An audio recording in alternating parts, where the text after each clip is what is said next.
Okay. We're going to start, this is not part of the questioning, but did you get the black-eyed peas when you got home? I haven't eaten anything yet. Haven't eaten anything? No. I've just been looking around more or less since I've been back. Now, to get down to the serious side of it, Elvis, now that the Army's part of the past, can you give us in detail some of your future plans? Well, the first thing I have to do is to cut some records. And then after that, I have the television show with Frank Sinatra. And then I have the picture with Mr. Wallace. And after that, I have 2 for 20th Century Fox. And after that, heaven knows, I don't. I suppose it'll keep me busy the rest of this year, you know. After that, I don't know. Well, Elvis, now you're really home. How does it feel? It's pretty hard to describe, I'll tell you. It's hard to get used to, you know. I mean, I've been looking forward to it for 2 years, and all of a sudden, here it is. It's not easy to adjust to it. Now that you are back, as you look back on your 2 years in the service, what was the most important thing that happened to you during your 2 years, whether it was overseas or here in the States? Well, there were a number of things that happened. Had quite a few interesting experiences. Slept out in the snow. HC rations, you know, all the regular thing. But I suppose the biggest thing of all is the fact that I did make it. I made it just like everybody. I mean, I tried to play it straight, you know, like everybody else. And I made a lot of friends that I never would have made otherwise. And all in all, it's been a pretty good experience, you know. Elvis, you still have time to serve now for Uncle Sam. Have you given any thought as to where you're going to serve your reserve training? Well, sir, I will be on the reserve status here in Memphis at the Reserve Center here. But they have a clause which covers people with traveling jobs.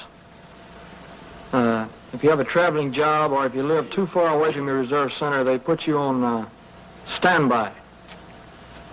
Whereas you don't have to make their meetings, but you are subject to be called at any emergency or anything of that nature.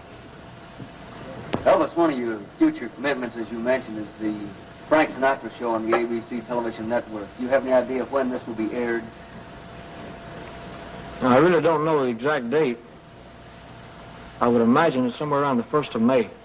If you'll forgive me, I have one other part to my question. We understand, speaking of Frank Sinatra, that there has been some rumor about Nancy Sinatra and yourself. Is there a romance in the making here?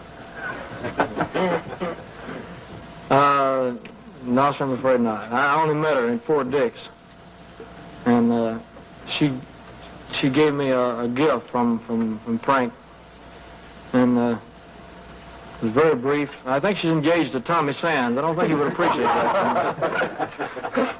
Thank you very much. Elvis, do you think the music has changed since you've been out of the service? I mean, since you've been in the service? Possibly, yes. I can't say, really. I haven't been here long enough to even know. Excuse me. The only thing I can say is that if it has changed, well, I would be foolish not to try to change with it, you know.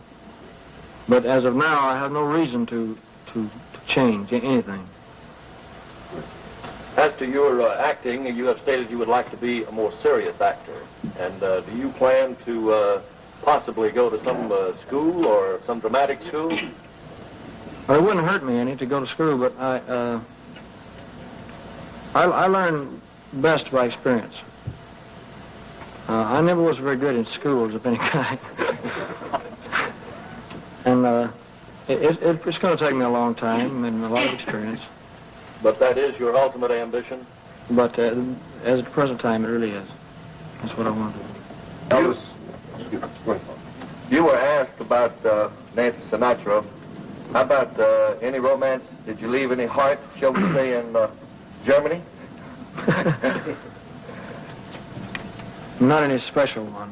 There was a little girl that I was seeing quite often over there that her father was in the Air Force, and actually they only got over there about 2 months before I left. I was seeing her, and she was at the airport when I left, and there were some pictures made of her, but it was no big romance.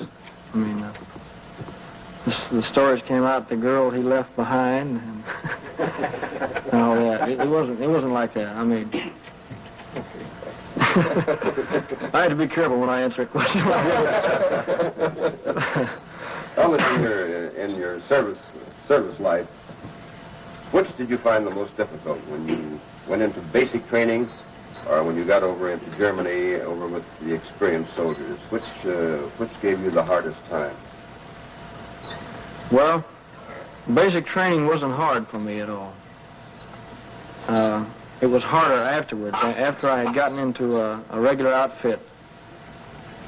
Not the service itself, but just the surroundings, and I was in a strange land, and the outfit I was in, they had quite a bit of field duty. We stayed in the field 6 months out of the year. And it gets cold in Germany. It snows quite a bit. And it was pretty hard to adjust to. One thing further on that, do you have any advice for the boys your age who are now going to have to put in a certain amount of duty in the service? Well, the only thing I can say is to play it straight and to do your best, because you can't fight them.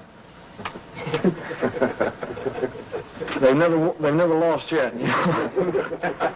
And you can't fight them. So you can make it easier, you can make it hard on yourself. I mean, if you play it straight, get the people on your side, let them know you're trying, you as the Army would say, you've got it made. And if you're going to try to be an individual or try to be different, you're going to go through 2 years of misery.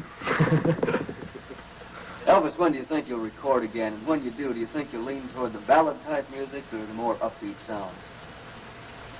Well, as far as when I'll record, I really don't know.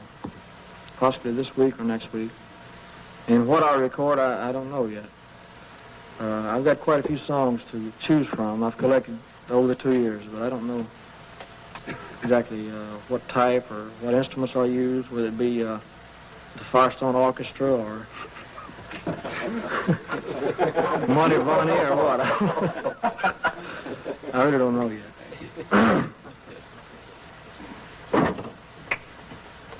Shoot. Well, you said that at the train that you wanted to get back to what you were doing, and of course that is singing and entertaining. And I tell you from that you really enjoy what you're doing, or what you were doing before you went to service. Oh, yes, I do. In fact, that was the hardest part of the entire military service, is being away from it. Being away from the fans.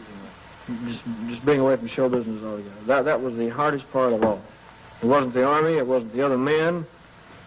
It was that. It stayed on my mind. I kept thinking about the past all the time, contemplating the future. And Elvis, that was the hardest part. We know your family status has changed since you went into service. Are you going to keep Graceland? Do you have plans of moving away from Memphis, or what? No, sir, I have no plans for leaving Memphis. And you're going to keep Graceland? I'm going to keep Graceland as long as I possibly can. Well, I think you'll have an was this Christmas tree a surprise? Well, since it's March, it's a little surprise.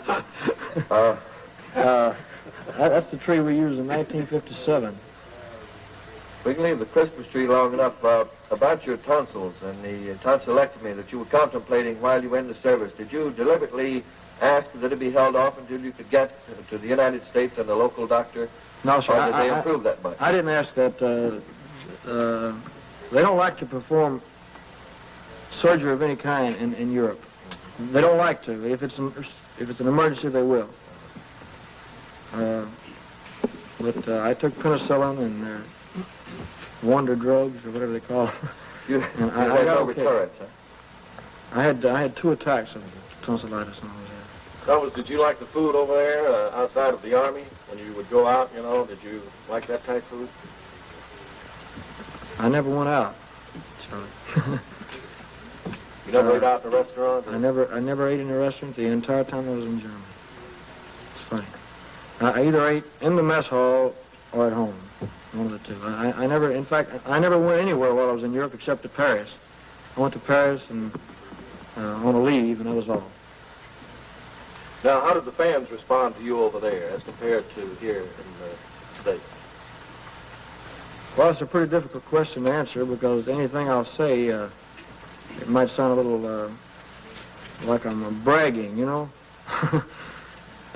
But it was pretty much the same there as here. They had seen a lot of your movies. And the records and so forth. I'd like to go back on a tour over there someday, all of Europe, because the only thing they know about me is what they've read, records and the movies and so forth. Elvis, this is not in the form of a question, but I'd like to take this opportunity to welcome you home for everybody in Memphis and the South. Well, thank you. You'll never know how happy I am to be here. Someone asked me this morning, what did I miss about Memphis? And I said, everything. I asked that question on the train this morning, and we used it several times. And you said anything you mentioned about Memphis that I missed that much. Because I've been here for quite a while, about 14 or 15 years now. I pretty well know Memphis. I thought I did till I drove home. You know. John, if you get any more now, I'll have to start charging you. Elvis, how did it feel to come all the way into the station on the train for the first time? Huh? How did it feel to come all the way to your destination on the train? You normally get over. I couldn't believe it. I couldn't.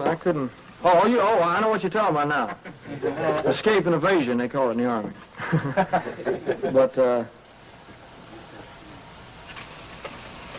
I don't know. I mean, I was hoping there'd be some, people there at the station. And I knew there'd be a lot of my friends there, my, personal friends. And I wanted to come into the station. I wouldn't have gotten off anywhere else, I mean, this time is different. If we'd only known that yesterday. How long do you think you'll be back in Memphis, recuperating or getting adjusted back to civilian life? I would say a couple of weeks. That's about all. Thank you. Okay, is that all? Everybody enough? Thanks, folks. Sure. Thank you. Thank you, gentlemen. You're a good audience, ladies and gentlemen. Thank you very much. Okay.